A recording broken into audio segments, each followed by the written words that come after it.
A rádio que toca a notícia na nossa região. BN Campinas.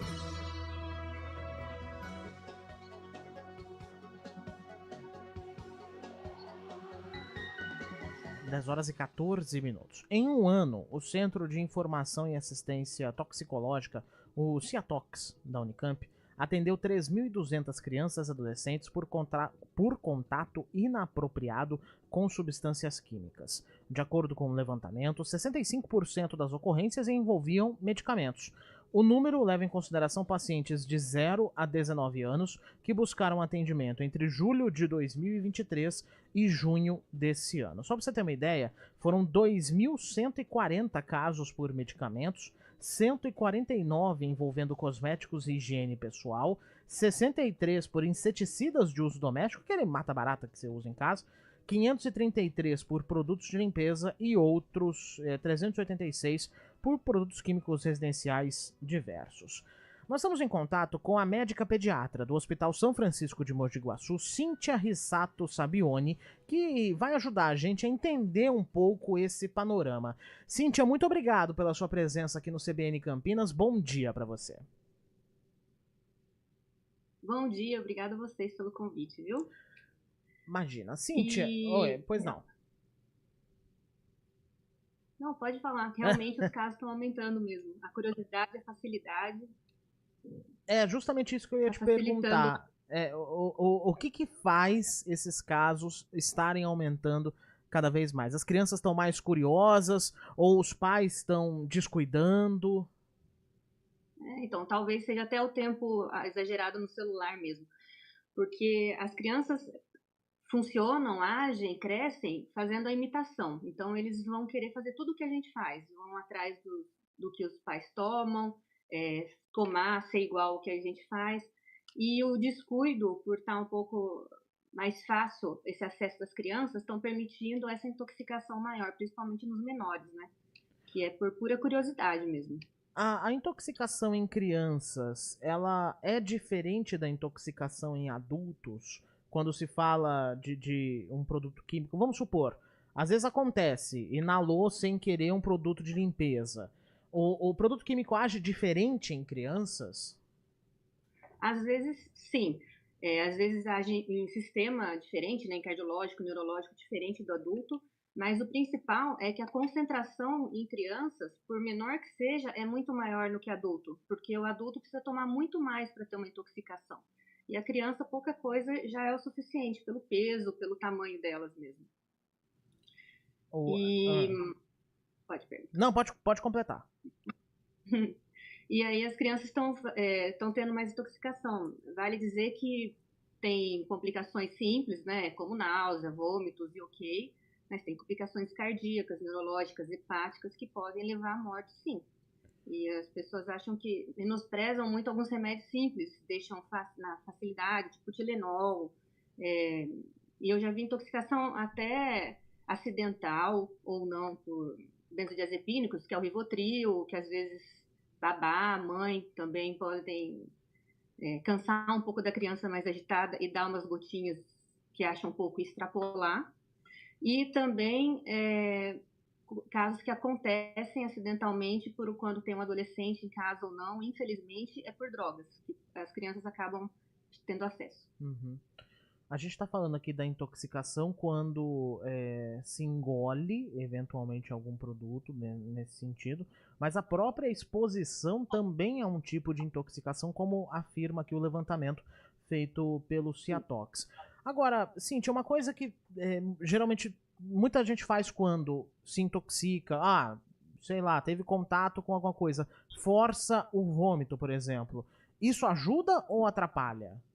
Atrapalha, pode complicar mais o caso, porque aquela história que falam que do mesmo jeito que o remédio desce queimando, ele volta queimando sim, ele volta agredindo e volta sendo mais absorvido.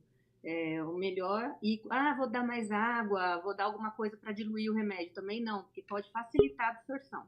O melhor é correr para um pronto-socorro e de preferência levar o frasco para o médico ver exatamente o que foi absorvido, porque às vezes fala assim, foi um remédio simples lá para dor de cabeça, mas não sabe qual a associação que esse remédio tem, que é importante, então leva o frasco, por favor.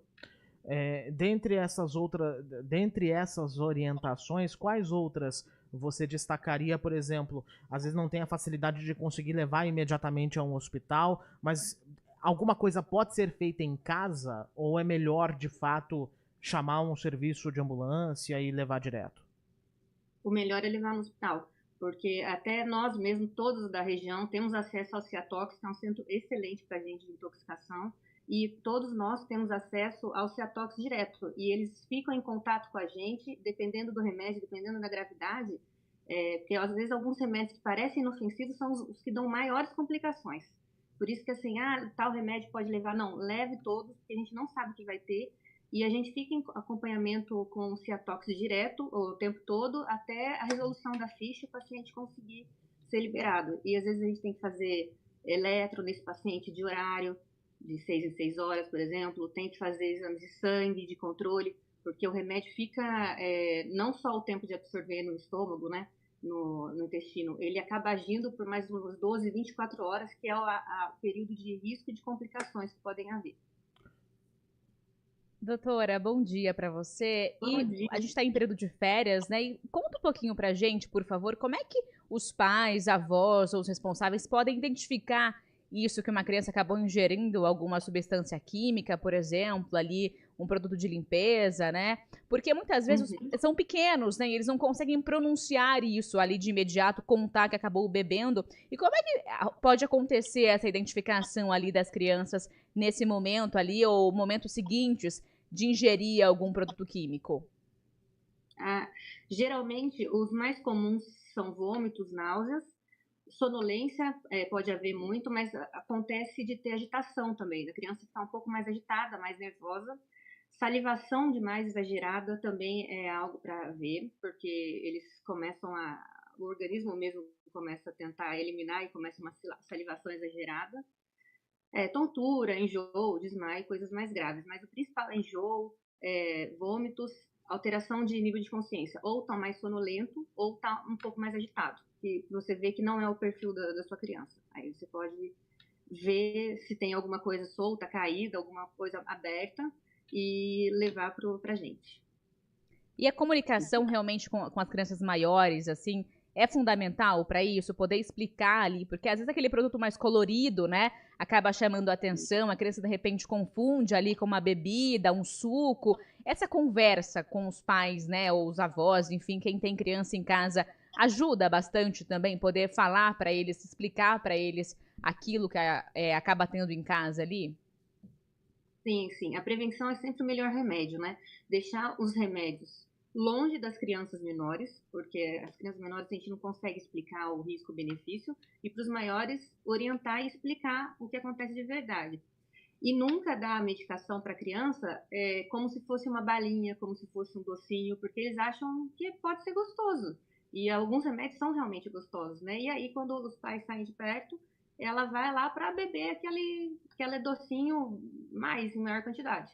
Então, orientar, deixar longe de acesso deles, longe da altura também, os produtos de limpeza, que também são importantes, inseticidas e tudo mais.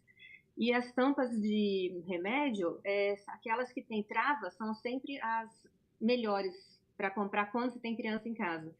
Que às vezes a criança consegue abrir, mas ela demora um pouco mais de tempo, que dá tempo da gente chegar até ela. Ajuda também. A gente está conversando aqui no CBN Campinas sobre os casos de intoxicação por substâncias químicas por parte de crianças e adolescentes com a Cíntia Rissato Sabione, que é médica pediatra, aliás, do Hospital São Francisco de Mogi Guaçu. Aí tem, dentre as questões, a gente já falou sobre os medicamentos, falou mais ou menos sobre produto de limpeza. Inseticida, o número de casos é o menor de todos, até porque a gente já sabe que ele é naturalmente perigoso até pra gente, adulto, né? Então o pessoal acaba tendo um cuidado um pouquinho maior. Mas cosméticos e higiene pessoal. A gente sabe que criança é levada, que tem momento que ninguém segura. E aí vai e a criança come um batom, maquiagem, demaquilante. Isso também é extremamente perigoso, não é, doutora? Também é perigoso. Criança é um bichinho que você tem que estar atento 24 horas por dia, né? E quando tá quieto, é mais perigoso ainda. Então, tem que estar sempre atento, sempre atrás de maquilantes, são os líquidos. Os líquidos são sempre os piores porque são os mais rapidamente absorvíveis, né? E que você consegue tomar em maior quantidade. Mas o batom, uma sombrinha ali, um blush também pode ser perigoso e prejudicial. E as moedas, né, doutora? É um clássico, não é? Acredito que aquelas moedas para a criança poder engolir, né? E muitas vezes ela acaba passando a comunicação, mas acha que é uma brincadeira ali de imediato. Demora, às vezes, para os pais poderem entender, né? O que realmente aconteceu e o que realmente é verdade, aquela questão da fantasia da criança. De 3 a 5 anos é a fase que eles mais vão pegar objetos, né? E para colocar em ouvido, garganta, nariz. E aí eles vão, qualquer coisinha vão colocar. E depois eles gostam de engolir bastante coisa. Já peguei moeda, bichinho de Kinder Ovo, pilha, já de tudo já. O povo é arteiro. Todo cuidado aí é necessário. Ainda mais nesse período, né, doutora? Sim, as férias são um prato cheio para eles aprontarem e para a gente curtir bastante com eles também, graças a Deus, né? Aproveitar com segurança. Cíntia Rissato Sabione, pediatra do Hospital São Francisco de Mogi Guaçu, muito obrigado pelos esclarecimentos aqui no CBN Campinas. Obrigada a vocês, foi um prazer. Bom dia, viu? Obrigada, doutora. Bom dia. Você tá vendo? Tem que tomar cuidado. Tem que tomar cuidado, viu?